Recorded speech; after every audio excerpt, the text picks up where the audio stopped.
Her kidney doctor was shocked because, as he put it, kidneys don't get better, but they actually can when we give them what they need.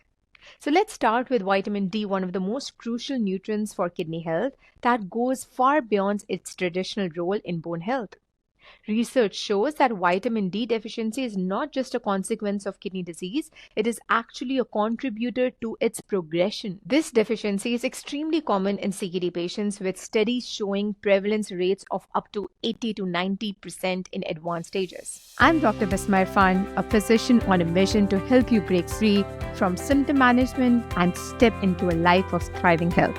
Together, we will uncover simple, powerful ways to prevent disease, restore energy, and take control of your health naturally. If you're ready to stop managing illness and start building vitality, you are in the right place. Your prescription for vitality starts now. Welcome to Wellness Focus with Dr. Bismah Irfan's podcast. I'm Dr. Bismah Irfan, a functional nephrologist and founder of Kidney Institute. Today, we are diving into a topic that's rarely discussed in kidney clinics but could be the missing piece in your kidney health journey: nutrient deficiencies and their profound impact on kidney function. This topic matters tremendously because many people with kidney disease are literally starving their kidneys of essential nutrients needed for repair and optimal function. What's worse, that this is happening despite eating regular meals and even taking supplements. Because not all supplementation is created equal and absorption is a complex process affected by many factors. I remember this patient who came to me around 58 years old with stage 3 kidney disease. She had high blood pressure, and her kidney doctor basically said that we cannot really do much besides controlling her blood pressure and waiting to see if her kidney function is declined further. Despite being health conscious and following a so-called kidney-friendly diet, her kidney function had steadily declined over a few years. When we ran her comprehensive nutrient testing, not just the standard blood test, we discovered severe deficiencies in her vitamin D, magnesium, and several B vitamins. After 3 months of targeted supplementation and dietary modifications to address these specific deficiencies, her kidney function improved by 15% and her energy levels were very high. Her kidney doctor was shocked because, as he put it, kidneys don't get better, but they actually can when we give them what they need. So let's start with vitamin D, one of the most crucial nutrients for kidney health that goes far beyond its traditional role in bone health. Research shows that vitamin D deficiency is not just a consequence of kidney disease, it is actually a contributor to its progression. This deficiency is extremely common in CKD patients, with studies showing prevalence rates of up to 80 to 90% in advanced stages. When your kidneys lack adequate vitamin D, several damaging processes happen. Increased inflammation. Vitamin D regulates immune function and suppresses inflammatory pathways. It has also been shown to be implicated in decreasing the protective protein like clotho, which is vital for kidney protection. And it has also shown that it impairs podocyte health, these specialized cells in the kidney's filtering units that need vitamin D to maintain their integrity. Studies have shown that maintaining 25 OH vitamin D levels above 30 is associated with slowing down kidney disease progression and better survival outcomes. This isn't just a statistical correlation. Vitamin D directly influences systems that control blood pressure and fluid balance in the kidneys.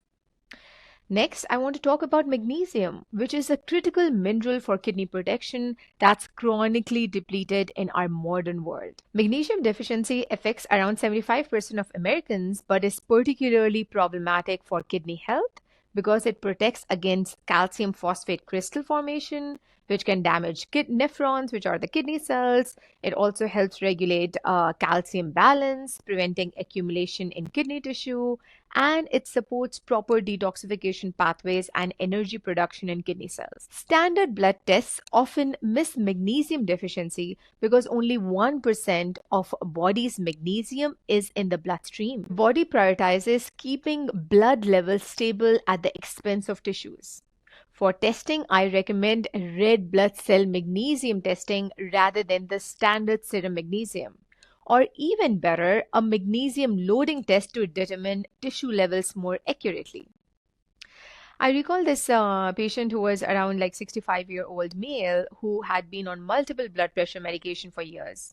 He had stage 4 kidney disease and his kidney doctor told him that dialysis was likely in his future. When we tested him, we found severe deficiencies in his magnesium, vitamin D, CoQ10, and several B vitamins. What's interesting is that many of his medications were actually depleting these nutrients, a fact his doctors never discussed with him. His statin was depleting CoQ10. His diuretic was depleting his magnesium and B vitamins. His acid blocker was impairing vitamin B12 absorption.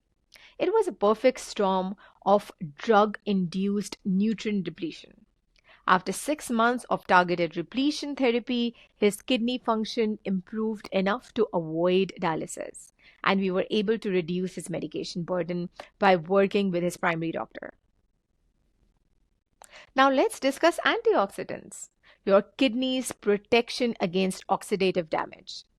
Your kidneys are highly metabolic, active organs that use a lot of oxygen, making them particularly vulnerable to oxidative stress. 3 critical antioxidants for kidney health are glutathione, which is your body's master antioxidant, often depleted in kidney disease. Vitamin E, a fat-soluble antioxidant that protects cell membranes. Selenium, which is essential for the function of glutathione peroxidase, a key antioxidant enzyme. Research has demonstrated that glutathione peroxidase activity and total glutathione levels are significantly decreased in patients with chronic kidney disease, contributing to ongoing oxidative damage. Now, let's talk about omega-3 fatty acids, particularly EPA and DHA, which are chronically deficient in the standard American diet, but critically important for kidney health. So omega-3 deficiency contributes to inflammatory kidney damage through several mechanisms, including imbalanced omega-6 to omega-3 ratio that leads to pro-inflammatory signaling. Research has demonstrated that omega-3 supplementation in chronic renal failure models significantly reduce markers of oxidative stress, inflammation, and fibrosis. It also decreased the 2 hallmarks of progressive kidney disease. For testing, I recommend doing omega-3 index, which measures the percentage of EPA and DHA in the red blood cell membranes. And finally, I want to discuss about B vitamins, particularly folate, B6, and B12, which play a crucial role in preventing homocysteine-mediated kidney damage. Homocysteine is an amino acid that, when elevated, promotes oxidative stress, endothelial dysfunction, and inflammation in the kidneys. B vitamin deficiencies leads to elevated homocysteine through impaired metabolism. Many people have genetic variations that impair their ability to activate certain B vitamins, making standard supplementation ineffective. This is why genetic testing and using activated forms of these nutrients can be crucial. Now that we understand these key nutrients, let's discuss practical strategies for identifying and addressing deficiencies. So remember that go beyond standard blood test.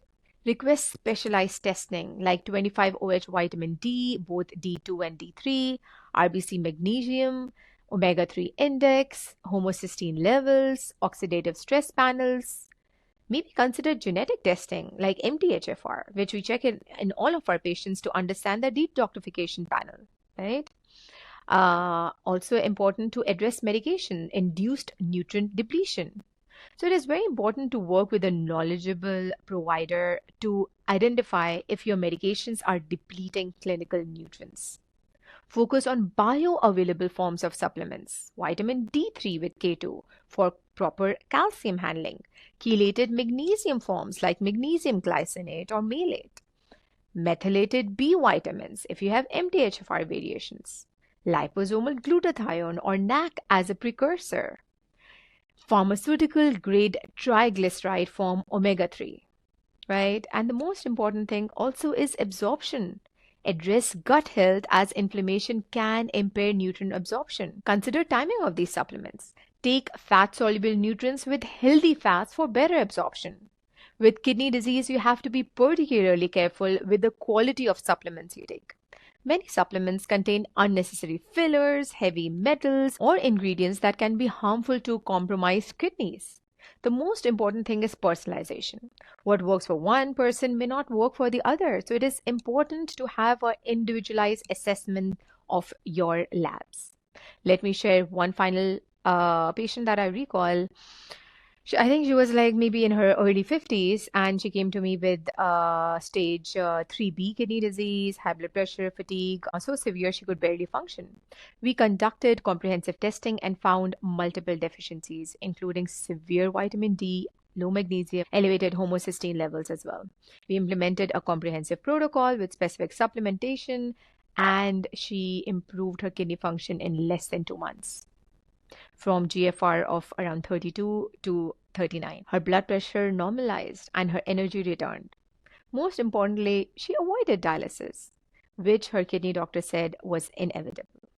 So, as we wrap up today's episode, I want to emphasize that nutrient deficiencies are not just incidental findings in kidney disease, they are often driving forces in its progression. The conventional approach of waiting until kidney function declines to a critical level before taking serious action is totally outdated. We now have the tools to identify and address these hidden root causes early. And remember, even though I'm sharing all this information today, I want to emphasize that I'm not your doctor. I don't know what's going on with your specific situation, so please consult with a physician before making any changes in your treatment plans. I will see you in the next episode with another insight on kidney health or any other chronic disease. If you are interested in a specific topic, then send me a message and we will focus on doing an episode on that. Bye now. Thanks for tuning into the Wellness Focus with Dr. Bismah, where we are rewriting the rules of health and giving you the tools to thrive. If this episode spoke to you, please subscribe and share it with someone who's ready to take control of their well-being. Also, please consider leaving a review. It really helps people find the podcast. For more expert insights and resources, follow me at drbismah.com. Your health, your power, your vitality. It starts with you. See you next time.